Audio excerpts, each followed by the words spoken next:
이제 요한계시록 19장 쉽게 읽기를 시작하겠습니다. 자, 첫 번째 그림을 보면, 자, 지난 18장은 이 멸망한 바벨론을 향한 가장 슬픈 애가가 기록이 되어 있었습니다. 그리고 오늘 살펴볼 계시록 19장은 가장 깊은 할렐루야가 터져 나오는 장으로 기록이 되어 있는데, 계시록 19장의 주제를 한마디로 이야기를 한다면 어린 양의 혼인잔치입니다. 자, 7번째 나팔 이후에 계시록의 전개가 아주 빠르게 진행이 됩니다. 특히 16장에는 7개의 대접이 16장에 다 쏟아졌죠. 그리고 17장에서는 음녀, 18장에서는 바벨론, 그냥 순식간에 어떤 그 심판이 지나가는 내용이 기록이 되어 있는데, 이유가 있습니다. 하나님께서 숨겨주셔야 할 자기 백성들이 이미 불이 붙은 유리바다를 건너 주님 품에 왔기 때문에 이제 더 이상의 시간 지체는 필요가 없다. 이런 의미로 16, 17, 18장은 엄청나게 빨리 진행이 됐습니다. 자, 지난 18장으로 하나님의 진노의 심판이 이제 끝이 났습니다. 그리고 19장에 들어와서 1절로 3절을 읽어주시기 바랍니다.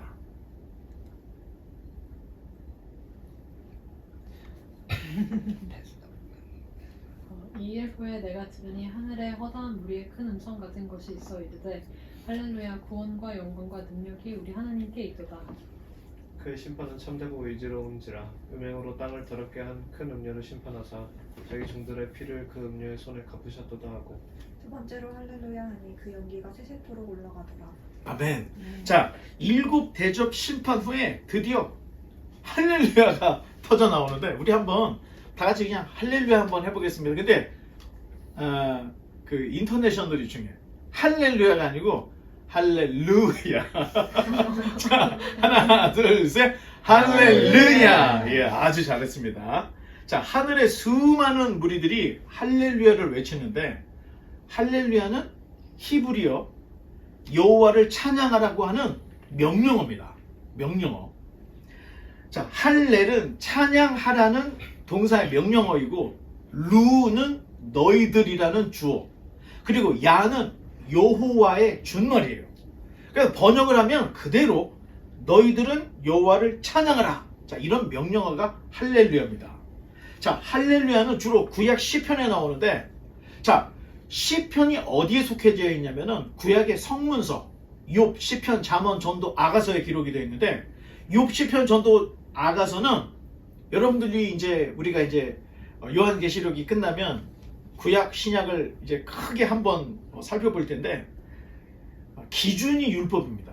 모세 오경 기준이 율법이에요. 그래서 역사에 하나님의 말씀을 잘 지킨 사람의 인생론, 찬양, 또 간증이 욥, 시편, 잠언, 전도, 아가서에 기록이 되어 있는데, 이 시편에만 할렐루야라는 단어가 기록이 되어 있습니다.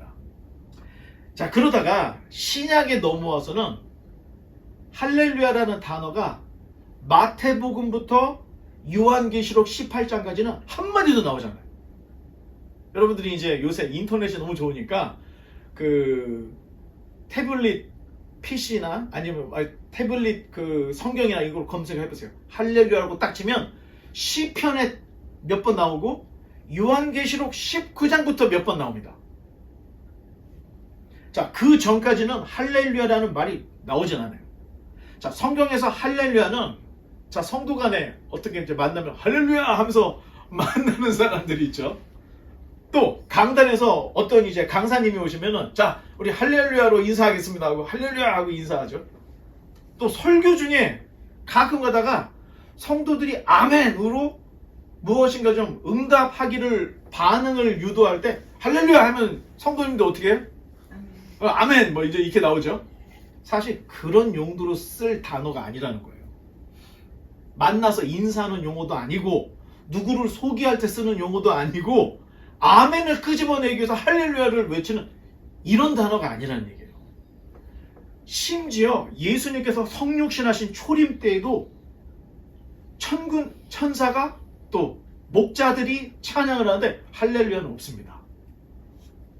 굉장히 성경에서 자제를 해서 중요할 때만 쓰는 이런 이야기, 그 단어의 명령어인데, 예수님께서 오신 사건은 한쪽으로는 기쁜 일이죠. 하나님이 성육신에서 예수님으로 이 땅에 오셨으니까. 그런데 오신 목적이 뭐냐 이런 거예요. 자기 희생을 하기 위해서 제물로서 오셨기 때문에 할렐루야를 외칠 수 있는 분위기가 아니라는 거예요. 예수님이 이 땅에 오신 것은 더 신중한 분위기고 자리가 아주 무겁고 아주 숙연한 그런 상황이었다는 거예요. 그래서 천사들도 할렐루야라는 말을 쓰지 않고 예수님이 태어났을 때도 할렐루야라는 말이 쓰여지지 않고 있더라는 거예요. 하지만 오늘 본문에 주님께서 다시 오셔서 자기 백성을 이미 다 데려가셨어. 그리고 세상에 심판이 내려졌기 때문에 이제서야 비로소 19장에서는 자, 할렐루야가 외쳐지고 있는데 다음 그렇죠. 자, 좀 보고 있다가 여러분 터질 때 여러분들도 할렐루야 해야 돼요. 자, 기다리다가 할렐루야. 자, 할렐루야. 예, 기다리고 있었던 거야. 이 할렐루야를 터뜨리기 위해서 기다리다가 요한계시록 19장에 와서 그냥 저렇게 그냥 꽝 하면서 할렐루야가 그냥 터지는 겁니다. 자, 할렐루야의 이유는 구원과 능력과 영광이 하나님께 있기 때문에 내가 좋아서 그런 게 아니라는 거예요. 구원, 영광, 능력이 하나님께 있기 때문에 우리가 이 할렐루야를 높여드리는 거고, 또한 하나님의 심판이 참되고 의롭기 때문에 할렐루야를 외쳤던 거고, 세상을 미혹하던 음녀가 요한계시록 17장에서 심판을 당했기 때문에 그 하나님의 심판은 참되고 의롭다. 그런 의미에서 할렐루야가 터져 나온 겁니다. 자, 그리고 두 번째 할렐루야가 두 페이지 전에, 그렇죠, 하나 더. 그렇죠. 두 번째 그 할렐루야는 하나님의 임재의 상징인 연기가 세속토로 올라가는 장면으로, 그렇죠. 여기 이제 두 번째 할렐루야 하니 그 연기가 세세토록. 자, 연기라고 할 때는 무엇인가 피어오르는 거죠. 자, 하나님께 드립니다라는 뜻도 있지만 주로 신의 산에서 하나님이 임재하셨을 때 엄청난 구름이 가리고 있는 이런 모습들. 솔로몬이 성전을 봉헌할 때 여호와의 임재가 너무 가득해서 제사장들이 제사를 집전하지 못할 정도로 연기가 가득했던 얘기가 있어요. 이 얘기는 뭐냐면 그 할렐루야가 합당하다는 거예요. 하나님도 받으시고 그 할렐루야에 하나님이 임재하셨다. 그래서 세세토록 연기가 올라가더라. 자, 이런 이야기를, 이런 표현을 하고 있습니다. 성경을 모르면 이 표현이 무슨 뜻인지 애매해요. 그런데 구약으로부터 신약의 요한계시록까지 읽어오면 이 연기의 의미를 상상하면서 또 우리가 기억하면서 아, 하나님의 임재구나, 이런 것도 우리가 느낄 수 있어요. 계속해서 4절로 5절의 말씀을 읽어주시기 바랍니다. Then the 24 elders and the 4 living beings fell down and worshipped God, who was sitting on the throne. They cried out, Amen, praise the Lord. 보좌에서 음성이 나서 이르시되 하나님의 종들 곧 그를 경외하는 너희들아, 작은 자나 큰 자나 다 우리 하나님께 찬송하라 하더라. 아멘. 자, 세 번째 할렐루야는 하나님 보좌 가까운 24장로, 그리고 하나님께 더 가까이 있었던 네 생물이 세 번째 할렐루야를 외칩니다. 자, 계시록 4장에 보니까 하나님 보좌 가까이에서 24장로 또 네 생물이 거룩하다 거룩하다 하나님을 찬송하는 모습이 있었죠.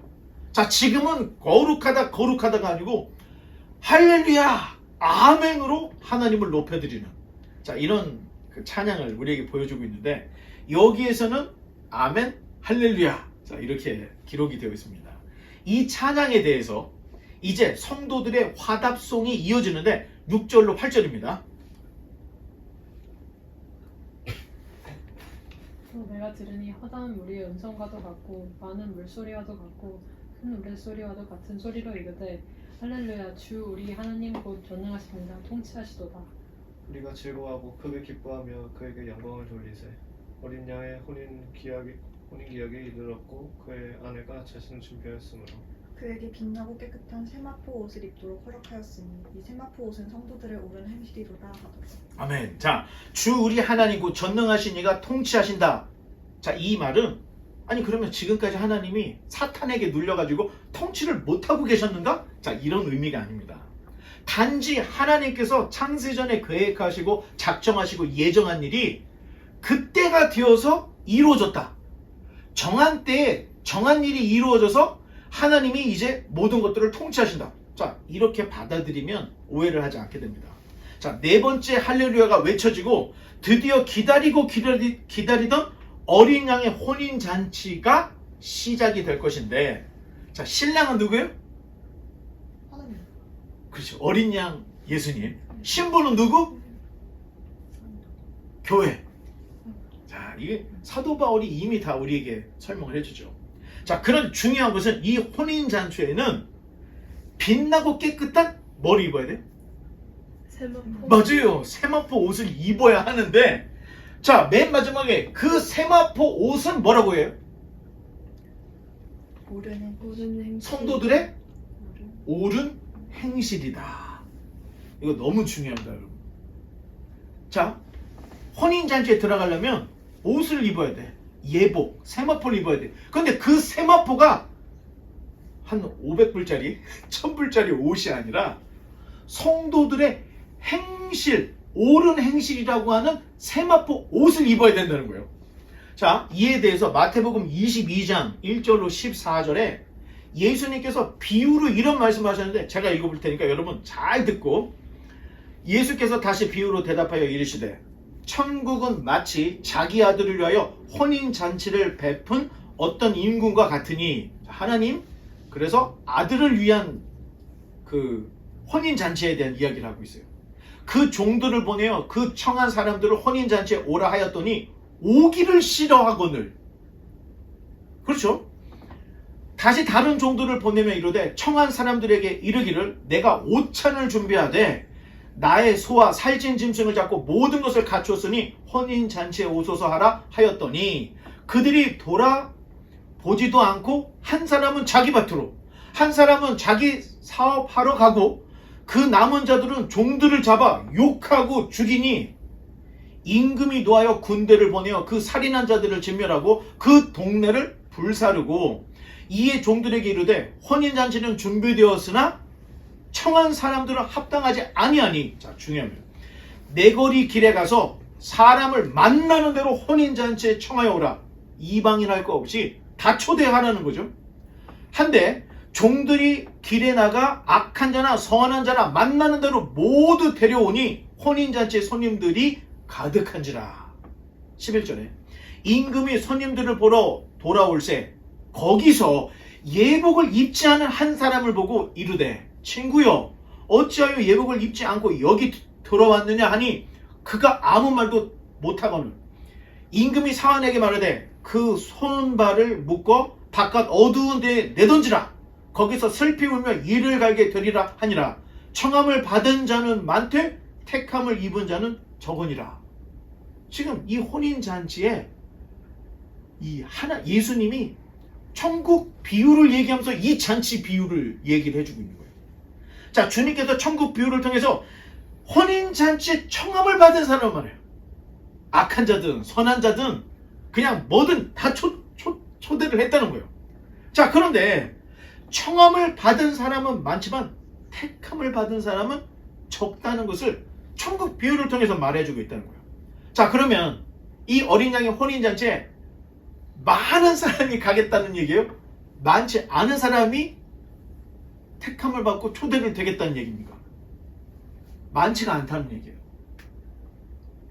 자, 청함은 받았지만 세마포 옷, 예복 즉 옳은 행실이 없는 자들은 혼인잔치에 못 들어가는 정도가 아니라 그 손발을 묶고 바깥 어두운 데에 내던지라. 거기서 슬피 울며 이를 갈게 되리라. 이거 굉장히 무서운 얘기를 하고 있죠.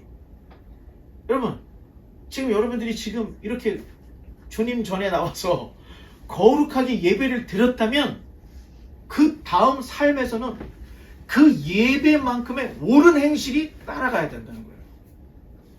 만약 예배는 정말로 경건하게 그런 모습으로 드렸는데 밖에 나가서는 그 회사에서 가장 악독한 그런 사람이 되거나, 또는 예배는 열심히 드리고 교회에서 항상 웃는데 밖에만 나가면 여러분 아주 악독한 오너가 되는 이런 사람들은 하나님을 능멸하는 거라는 거예요. 여기 어린 양의 혼인잔치에 들어올 자격이 없다는 얘기예요. 그래 지금 분명히 얘기하는 게 삶과 예배가 일치해야 된다는 거예요. 계속해서 9절로 10절을 읽어주시기 바랍니다. And the angel said to me, Write this, Blessed are those who are invited to the wedding feast of the Lamb. And he added, These are true words that come from God. 내가 그 발 앞에 엎드려 경배하려 하니 그가 나에게 말하기를 나는 너와 및 예수의 증언을 받은 내 형제들과 같이 된 종이니 삼가 그리하지 말고 오직 하나님께 경배하라. 예수의 증언은 예언의 영이라 하더라. 아멘. 자, 앞으로 마지막 예언계시록이 끝나는 22장까지 4개의 복에 대해서 나와요. 그런데 첫 번째 복이 바로 어린 양의 혼인잔치에 청함받은 자들은 복이 있다. 자, 그렇게 얘기합니다. 자, 물론 여기서 말하는 청함받은 자들의 의미는 그냥 청함만 받은 게 아니에요. 이 혼인잔치에 들어갈 택함받은 청함받은 자. 자, 그걸 의미합니다. 이 복된 소식을 들은 요한 선생님이 너무 기뻐가지고, 자, 그 전까지는 어떻게 됐죠? 인봉이 떼어지고 나팔이 불려지고 대접이 쏟아지고 막 그냥 난리가 났잖아요. 자, 그런 것들을 보고 있던 요한이 이제는 복된 이야기를 듣고 너무 기쁜 거야. 그래서 이 소식을 전해준 천사에게 경배를 하려고 하니까 이 지금 천사가 하지 말라고, 오직 하나님께만 경배하라고 아주 똑바른 가르침을 주고 있다는 거예요. 자, 왜 요한이 천사에게 절을 하려고 했고 천사가 굳이 자기에게 절하지 말고 오직 하나님께만 경배하라고 했을까? 자, 지금 이 예언의 말씀 중에 지금 있는 이 내용은 어떻게 보면 되게 구차한 내용일 수 있습니다. 그런데 이유가 있습니다. 당시 골로새를 비롯한 소아시아의 여러 지역에서 천사를 숭배하는 교리들이 있었다는 거예요. 천사를 숭배하는. 자, 이에 대해 일침을 가하고 있는 거예요. 천사한테 왜 경배를 하고 천사를 왜 숭배하느냐, 쓸데없는 짓 하지 말라는 모습을 꼭 말해주고 싶어서 요한이 구차하지만 이런 내용까지 기록을 하고 있다는 거예요. 자, 성경에는 천사에 대한 이야기가 많습니까, 적습니까? 적어요. 되게 적습니다. 1189장. 아니, 복음에 대한 이야기, 하나님에 대한 이야기 쓰기도 모자란데 거기에 천사 얘기를 뭐 이렇게 쓸 이유가 없다는 거예요. 그래서 성경에는 천사에 대한 얘기가 아주 적게만 기록이 되어 있습니다. 그런데 복음이 명확하지 않아서 복음의 질이 떨어진 곳에는 이상하게 이방 종교와 혼합된 이단들이 출현을 했는데 그 중에 하나가 천사 숭배 교리를 가지고 있는 이단들이었다는 거예요. 자, 이단을 분별하는 간단한 방법 중에 하나는 성경 권위 거기서 끝나지 않습니다. 플러스 다른 체계 또는 다른 계시 또는 다른 사상 또는 다른 가르침을 끼워 넣는 거예요. 자, 이단이라고 해서 성경을 안 보는 게 아닙니다. 우리가 보는 성경 다 봐요. 그런데 거기다 하나를 더 갖고 있다는 거예요. 자기들만의 계시, 자기들만의 체계, 자기들만의 성경에 버금가는 권위, 이게 다 이단들이라는 겁니다. 자, 마지막 문단에 자, 예수의 증언은 예언의 영이라. 이거 나도 무슨 말인지 모르겠어요. 번역이 너무 어려워. 자, 이걸 그냥 아주 쉽게 번역을 하면 나는 예수를 증거하는 대언의 영에 불과하다. 그러니 나에게 절하지 말라. 자, 이런 얘기를 이렇게 어렵게 개혁 성경에도 이렇게 번역을 했고 개혁 개정에도 이렇게 번역을 했는데 아직도 문제를 풀지 못했다는 거예요. 이런 부분들이 지금 있다는 게. 자, 이제 앞으로 아마겟돈 전쟁 그리고 주님의 재림이 있게 되는데 하나님의 7 대접이 쏟아져서 음녀와 바벨론이 멸망을 해서도 자 17, 18장에서 얘기했죠. 아니 그렇게 부고 그렇게 흔들고 해도 다 죽었습니까? 살아남은 사람이 있었습니까? 맞아요. 살아남은 사람이 상당수 있었다는 거예요. 지구가 막 깨어지는 것 같은 막 재앙이 쏟아지고 막 난리가 나도 다 죽는 게 아니더라는 거예요. 거기에 상당수가 살아있는데 이 사람들이 하나님께 회개할 만한 사람들이 아니었다는 거예요. 이 사람들에게는 악만 남았어요. 결코 회개를 하지 않고 끝까지 주님께 대적을 하는 사람들로 우리에게 보여지고 있는데 11절로 13절을 읽어주시기 바랍니다. 또 내가 하늘이 열린 것을 보니 보라 맹망할 것을 탄 자가 있으니 그 이름은 충신과 진실이라 그가 공의로 심판하며 싸우더라. 그 눈은 불꽃 같고 그 머리에는 많은 관들이 있고 또 이름을 쓴 것 하나가 있으니 자기밖에 아는 자 없고 또 그가 피 뿌린 옷을 입었는데 그 이름은 하나님의 말씀이라 칭하더라. 아멘. 자, 그림을 하나 볼까요? 자, 여기에 나오는 백마와 탄자는 자, 일곱 인봉을 뗄 때 등장하는 흰말과 그 탄자하고는 다른 분입니다. 자, 지금 19장에 나오는 이 백마를 탄 자는 예수님을 이야기하는데 사실 성육신하신 예수님의 이름은 예수님이었죠. 이 땅에서. 우리가 이 땅에서 예수님이라고 불렀으니까. 그런데 히브리어로 예수라는 말은 여호수아. 여호수아의 뜻은 여호와는 구원이시다. 이런 뜻이 여호수아 또는 예수의 뜻입니다. 하지만 이 이름은 이 땅에 오셨을 때 우리가 불렀던 주님의 이름이었지 주님의 진짜 이름이 무엇인지 아무도 모른다는 얘기입니다. 재밌죠? 다만 본문에 나오는 백마를 타신 그분의 이름은 충신과 진실이라고 밝히고 있는데 자, 뒤로 한 칸 가볼까요?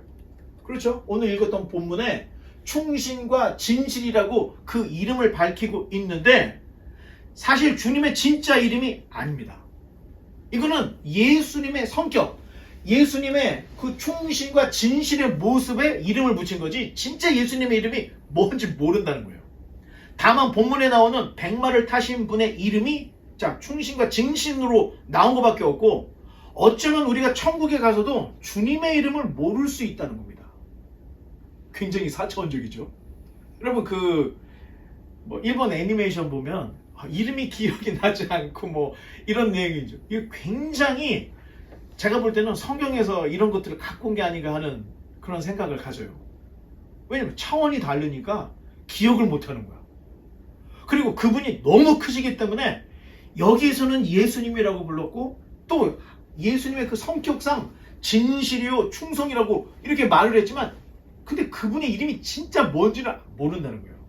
그 이름은 아무도 모르고 자기 자신만 안다는 거예요. 그래서 또 이름 쓴 것 하나가 있으니 자기밖에 아는 자가 없고 예수님은 자기가 누군지를 알지만 우리는 예수님을 정확하게 알 수가 없다는 것을 지금 기록을 하고 있어요. 다만 그분은 피 뿌린 옷을 입었고 또 다른 그분의 이름은 하나님의 말씀이라 칭하더라. 로고스, 요한이 얘기했잖아요. 태초에 말씀이 계시나 그 말씀이 하나님과 함께 계셨고 그 말씀이 곧 하나님이다. 잘 성경을 읽어보면 우리가 이해할 수 있는 정도, 우리가 표현할 수 있는 정도로 예수님을 말씀이다, 예수님을 충성, 진실이다, 예수님을 이렇게 표현을 할 수 있지만 그 예수님이 얼마나 전지전능하고 크신 분인지 우리는 그 예수님의 이름을 정확하게 알 수가 없다는 겁니다. 단 예수님은 자기 이름을 자신만 알고 있다.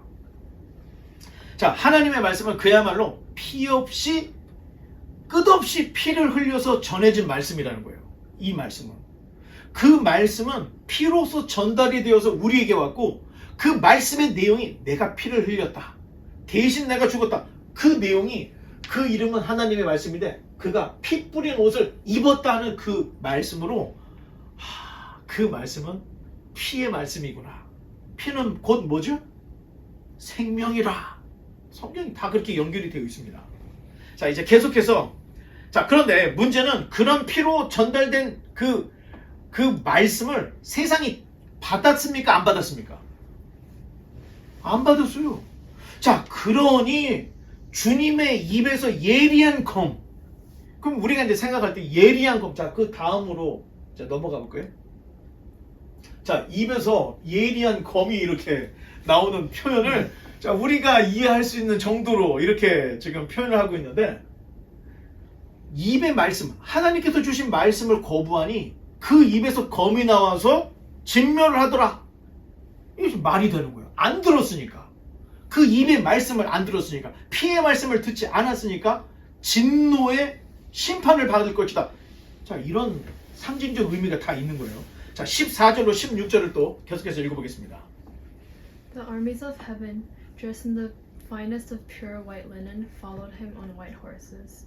그의 입에서 예리한 검이 나오니 그것으로 만국을 치겠고 친히 그들을 철장으로 다스리며 또 친히 하나님 또 전능하신 이의 맹렬한 진노의 포도주틀을 밟겠고 그 옷과 그 다리에 이름을 쓴 것이 있으니 만왕의 왕이요 만주의 주라 하였더라. 아멘. 자, 피 뿌린 옷을 입으신 주님의 이름은 아까 충신과 진실.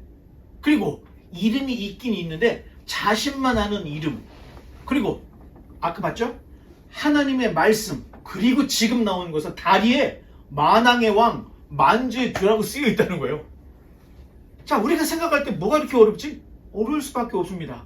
우리가 섬기는 하나님은 우리가 예측할 수 있고 우리가 상상할 수 있는 정도의 그런 분이 아니라는 거예요. 전지전능하신 어마어마한 분인데 성경을 통해서 우리가 알 수 있을 그 부분만 우리에게 전해줬다는 거예요.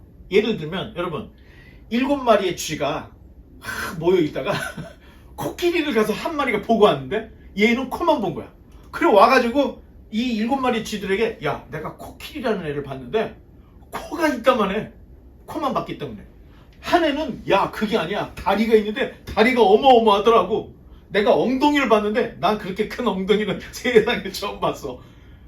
7마리가 자기가 본 것만 다 얘기를 하는 거예요. 왜? 그 쥐의 시야는 그밖에 볼 수가 없기 때문에. 마찬가지입니다. 우리가 믿는 하나님은 전지전능한 분, 어마어마하게 큰 분이라는 거예요. 우리의 차원으로 인식할 수 없을 정도 큰 분인데 계시를 통해서 하나님의 말씀 계시를 통해서 자신이 누구인지 우리로 하여금 인식할 수 있는 계시를 줬다는 거예요. 그러니 여러분 하나님의 말씀을 떠나서는 하나님을 알 수가 없다는 거예요. 하나님의 말씀을 모르면 신앙이 뭔지도 모르고 교회를 열심히 다니지만 교회 문화에 그냥 젖어 있다가 가버리는 거예요. 핵심을 모르고. 자, 이런 것들을 우리가 잘 알아야 되는데 자, 계속해서 지금 18절 또 읽어주시기 바랍니다.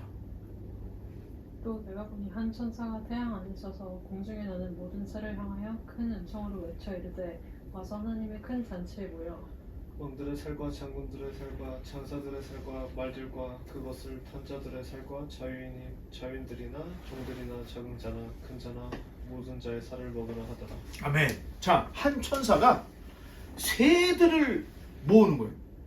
왜 모았나 봤더니 자, 여기 와서 지금 여기에서 엄청난 지금 음식 잔치가 벌어졌는데 그 음식이 뭐냐? 아마겟돈 전쟁에서 주님의 입에서 나오는 그 칼로 죽임을 당한 왕들, 장군들, 장사들, 말, 그 탄자들, 자유인, 종들, 작은 자나 큰 자 모든 사람의 시체를 먹으라. 자, 그러면 엄청 많은 사람들이 죽었다는 얘기예요? 안 죽는다는 얘기예요?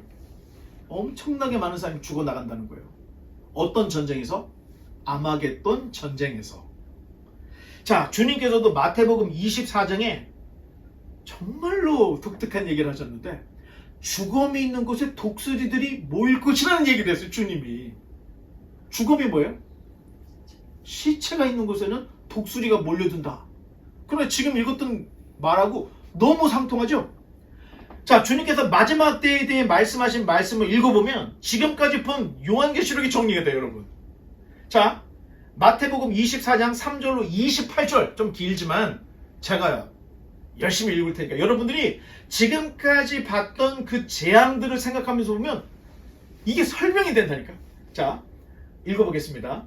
예수께서 감람산 위에 앉으셨을 때 제자들이 조용히 와서 이르되 우리에게 이르소서 어느 때에 이런 일이 있겠사오며 또 주의 임하심과 세상 끝에선 무슨 징조가 있사오리이까? 예수께서 대답하여 이르시되 너희가 사람의 미혹을 받지 않도록 주의하라. 첫 번째는 미혹을 받지 않도록 주의하라. 5절 많은 사람이 내 이름으로 와서 이르되 나는 그리스도라 하여 많은 사람을 미혹하리라. 저 그리스도가 먼저 온다는 거예요.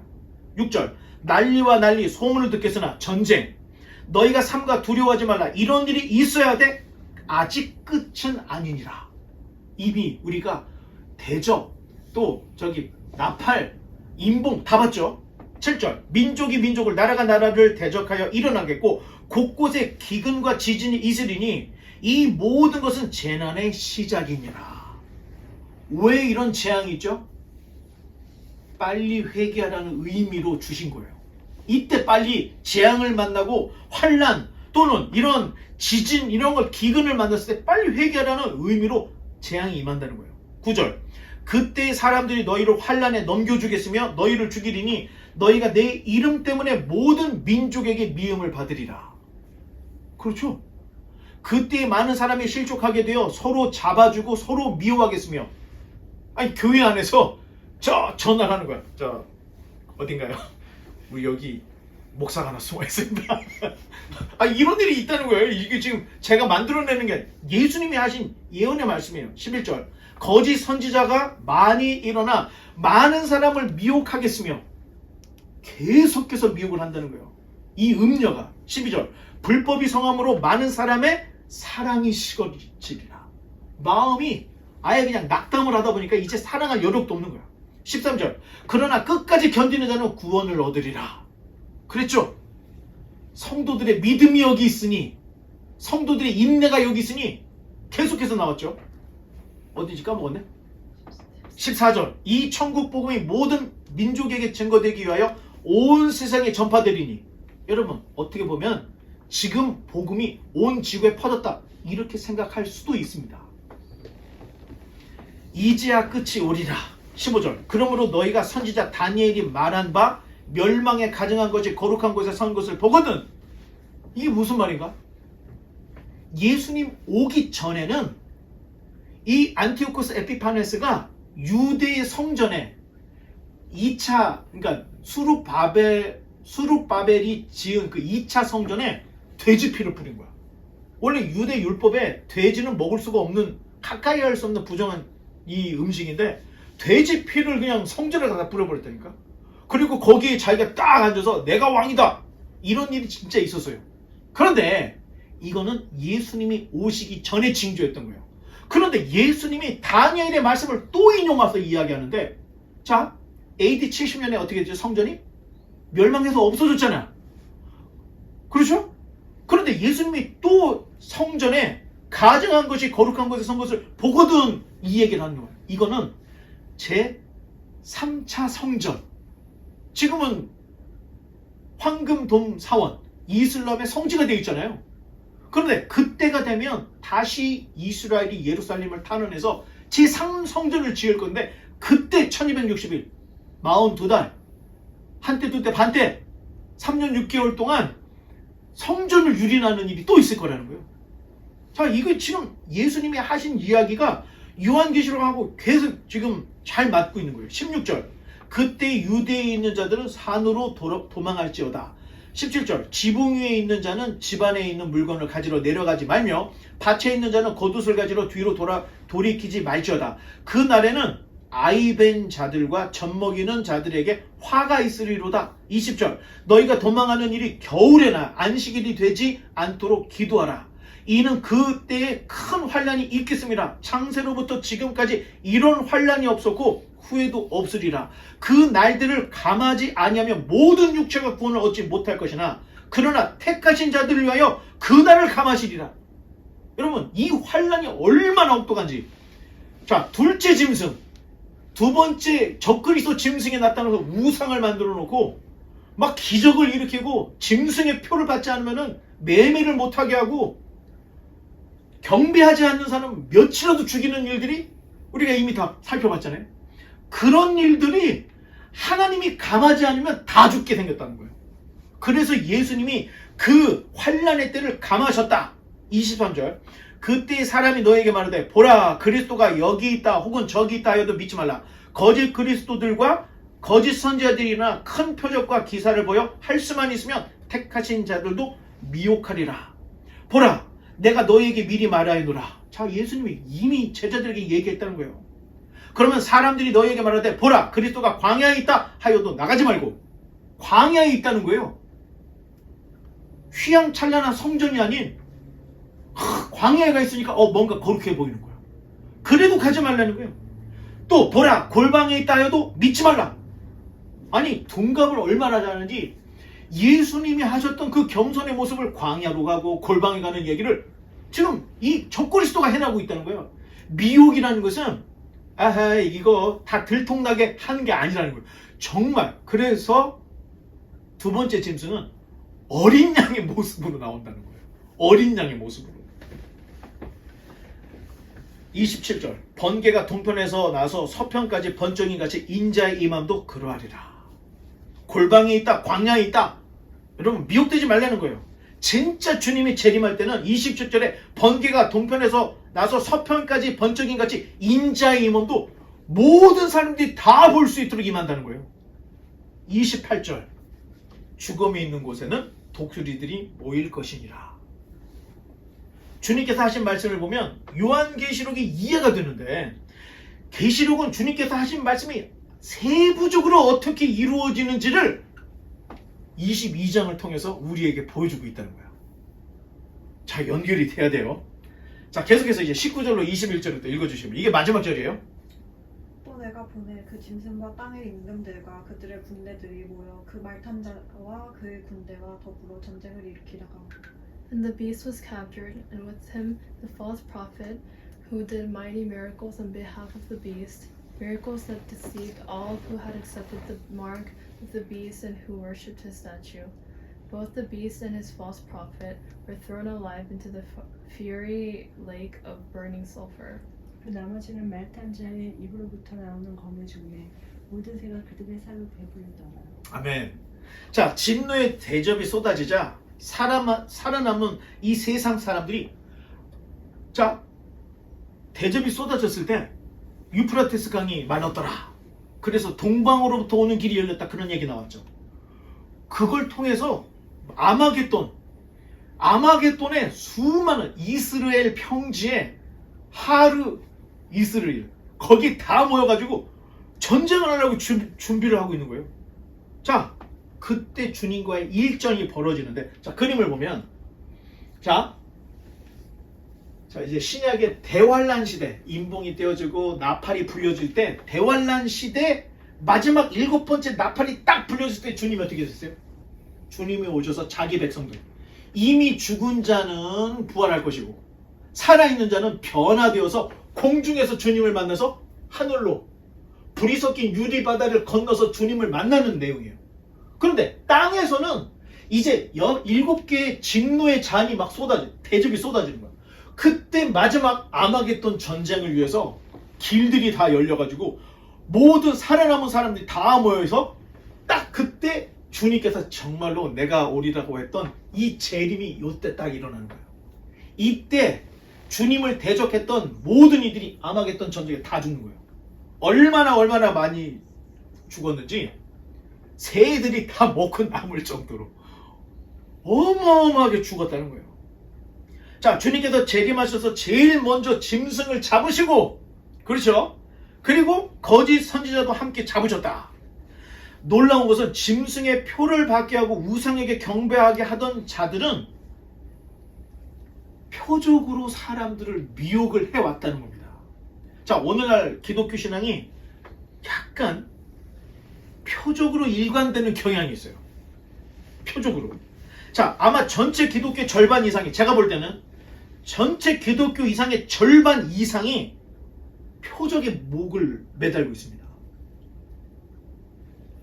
하나님께서는 신명기에서 이런 말씀을 하셨는데, 자, 한번 넘겨보겠습니다. 신명기 13장에 너희 중에 선지자나 꿈꾸는 자가 일어나서 이적과 기사를 네게 보이고 그가 네게 말한 이적과 기사가 이루어지고 너희가 알지 못하던 다른 신들을 우리가 따라 섬기자고 말할지라도 3절 너희는 그 선지자나 꿈꾸는 자의 말을 청종하지 말라. 이는 너희의 하나님 여호와께서 너희가 마음을 다하고 뜻을 다하여 너희의 하나님 여호와를 사랑하는 여부를 알려하사 너희를 시험함이로라. 너희는 너희 하나님 여호와를 따르며 그를 경외하며 그의 명령을 지키며 그의 목소리를 청종하고 그를 섬기며 그를 의지하며 그런 선지자나 꿈꾸는 자를 죽이라. 이는 그가 너희에게 너희를 애굽 땅에서 인도하여 내시며 종되었던 집에서 속량하신 너희의 하나님 여호와를 배반하게 하려 하며 너희의 하나님 여호와께서 네게 행하라 명하신 도에서 너를 꿰어내라고 말하였음이니라. 너는 이같이 하여 너희 중에서 악을 제할지어다. 모세의 얘기입니다. 모세를 통한 하나님의 말씀. 그렇다면 신앙은 분명합니다. 4절에 너희는 너희 하나님 여호와를 따르며, 누구를 따라요? 하나님을 따라 그를 경외하며 두렵고 떨리는 마음으로 존경하며 그의 명령을 지키며, 10계명 다 지켜야 돼요. 그의 목소리를 청종하며 하나님의 말씀을 들어야 된다는 거예요. 그를 섬기며 오직 그분만을, 그를 의지하는 거, 그분만을 의지하는 거예요. 성경에서 이야기하는 신앙의 명확한 내용이 여기 다 들어있는 거예요. 자, 꿈이 맞았어.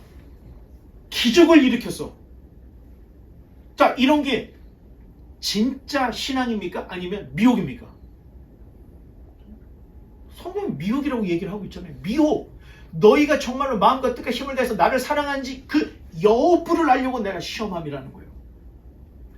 자, 여호와를 따르고 경외하고 명령을 지키고 그 목소리를 청종하고 섬기며 그를 의지하는 것, 이게 교리로 딱 한마디로 얘기하면 하나님을 영화롭게 하며 그로 인하여 평생 즐거워하는 삶, 이게 교리로 표현하면 이렇게 되는 거예요. 이러한 삶을 사는 사람만이 예복을 입고 세마포 옷을 입는다는 겁니다. 자, 결코 표적을 구하는 헛된 신앙이 아니라 지금 하나님의 말씀, 그리고 우리의 시선이 다른 곳에 움직일 것이 아니라 하나님께 고정을 시켜야 된다는 거예요. 자, 그러면 표적이란 말은 증거라는 뜻인데, 사람들이 구하는 표적은 기적과 이적의 신비 체험입니다. 자, 꿈을 꿨는데 복권이 당첨이 됐어. 큰일 날 일이죠, 이게 진짜. 영원히 주님께 못 돌아옵니다. 노력도 안 했는데 꿈을 꿨는데 점쟁이가 이 사업 성공합니다 했는데 성공을 해서 영원히 못 돌아옵니다, 하나님께. 자, 예수님 시대에도 바리새인들, 서기관들이 예수님께 이런 질문을 해요. 하늘로서 오는 표적을 보여주십시오. 하늘로서 오는 표적을 보여달래요. 자, 그러면 예수님께서 내가 하나님의 아들 메시아 그리스도니까 봐라 하면서 뭔가 막 이래도 못 믿겠냐? 이렇게 할 수 있죠. 그런데 예수님이 뭐라고 얘기했냐면, 너희가 표적을 구하나 요나의 표적밖에는 보여줄 것이 없다, 이렇게 말씀을 하시는 거예요. 그냥 딱 잘라서 요나의 표적밖에 보여줄 게 없다, 이렇게 얘기를 하셨다는 거예요. 마지막 때의 미혹도 신비한 기적과 이적 표적이라는 거예요. 그러니 용이 소환한 둘째 짐승 적그리스도가 우상을 만들었는데 말도 해요. 그리고 이 우상이 하늘에서 불을 내려요. 여러분, 마술도 이런 마술이 없는 거야. 이 우상이 불을 내려라 했더니 엘리야처럼 하늘에서 불을 빵 내리는 거야. 그러면 여러분, 웬만한 사람들 다 넘어가는 겁니다. 야, 이게 진짜 신인가 보다. 표적을 구하는 자들은 마지막 시대에 다 넘어간다는 거예요. 다음 그림. 결국 짐승 거짓 선지자가 산 채로, 죽은 채가 아닙니다. 살아있는 채로 유황불 못에 던져지게 되고 나머지는 다 주님의 입의 검으로 다 죽임을 당한다. 그리고 새들의 밥이 되더라. 이걸로 19장이 맞춰지고 있습니다. 자, 마지막 시대의 영적 전쟁에서 가져야 할 것이 바로 사도 바울 선생님이 에베소서 6장에서 말씀의 검, 곧 성령의 검 강조했죠. 자, 그렇다면 말씀들을 한번 종합을 해보면 주님의 입의 검, 하나님의 말씀이라고 하는 이름, 말씀의 검, 성령의 검, 일관되게 말씀을 강조하고 있다는 거예요. 말씀. 우리는 예수님 하나님을 알 수가 없어요. 성경을 보지 않고서는, 자기를 계시하신 성경을 보지 않고서는 예수님이 누군지, 하나님이 누군지, 성령님이 누군지 우린 몰라요. 성경을 알아야 성부, 성자, 성령 하나님을 우리가 구분을 해서 섬길 수 있고 믿을 수 있는데, 성경을 모르면 아무것도 종교 활동밖에 되지 않는다는 거예요. 자, 괜히 쓸데없이 우상을 만들어. 여러분, 제가 좀 이게 지금 그 성당을 다시 다니시는 분들도 가끔 보는 분들이 있어서 죄송합니다만, 예수님 백인이었습니까? 이거는 사람의 상상으로 만들어낸 거예요. 그런데 마리아가 백인 예수님을 안고 있고, 예수님이 긴 그 노랑머리에 건장한 모습에 그런 모습으로 형상을 만들어 놓고 예수님을 믿는 거예요. 난 좀 이걸 왜 이렇게 했을까? 진짜 예수님도 아닌데 왜 꼭 우리는 형상을 만들어야, 아니 보지 않고 믿는 자가 보는 자보다 복되다고 예수님이 말했잖아요. 그래서 자꾸 그런 것들을 만들어요. 물론 이유가 있습니다.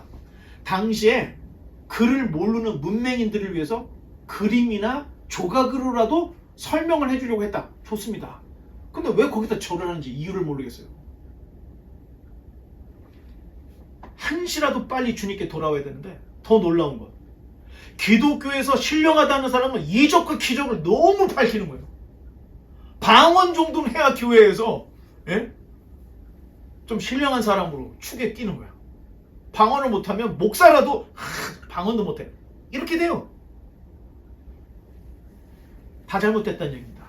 마지막 시대의 유혹은 이적과 기적, 표적으로 온다는 거예요. 여기에 심취하면, 아니 제가 경험을 했었고, 저도 방언을 엄청나게 많이 했었고, 산에 올라가서 나무를 뽑을 정도로 열심히 목이 터져라 기도를 했던 사람이에요. 그런데 내가 왜 성경을 보니까 뭔가가 이상한 거야. 왜 환상을 본 사람들이 그 기적이 맞았음에도 불구하고 하나님은 돌로 치라고 했을까? 고린도전서 후서에 나와 있는 방언이라는 말은 무엇인가? 다 조사해서 봤더니 우리가 알고 있는 것은 잘못 알고 있더라는 거예요. 고린도전서에서 얘기하는 방언은 신령한 천국 방언, 이기 얘기하는 게 아니에요. 언젠가 한번 또 기회가 되면 얘기하겠지만, 히브리어, 헬라어를 한국어로 번역을 할 때 구분은 안 하고 다 방언이라고 번역을 했으니까 이런 혼돈이 왔다는 거예요. 영어 성경만 봐도 그게 천국 방언 얘기하는 게 아니라는 걸 다 알게 된다는 거예요. 그런데 한국 기독교는 특별히 여기에 너무 꽂혀 있는 거예요. 여러분, 늦은 비, 그리고 빈야드, 아이압에는 지금 4명인가 7명의 선지자가 아직도 있다면서 얘기를 하는데, 이분들 얘기를 조사를 해보면 하와가 뱀하고 성교를 해서 아이를 낳았다는 거예요.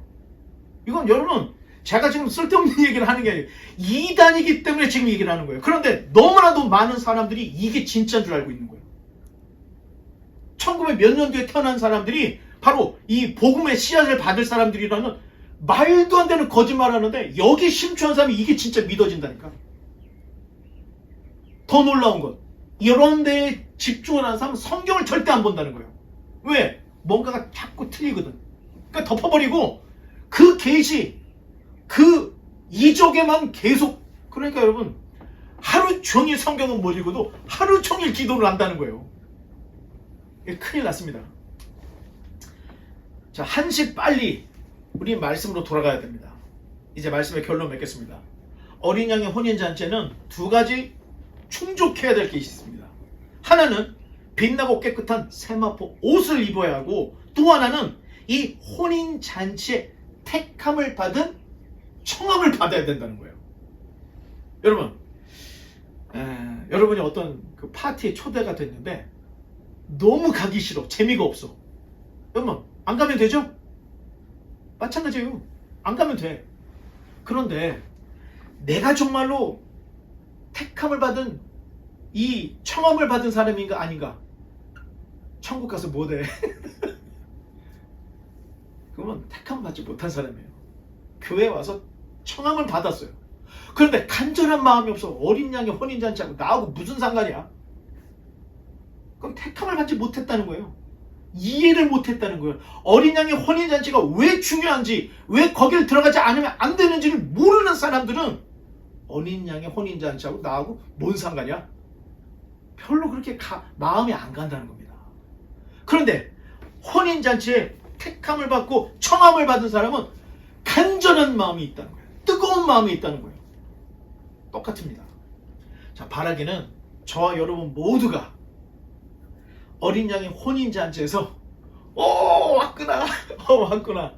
자, 이런 정말로 혼인잔치에서 기쁨을 나눌 수 있는 저와 여러분 되시기를 주님의 이름으로 정말로 간절히 축원합니다. 기도하겠습니다.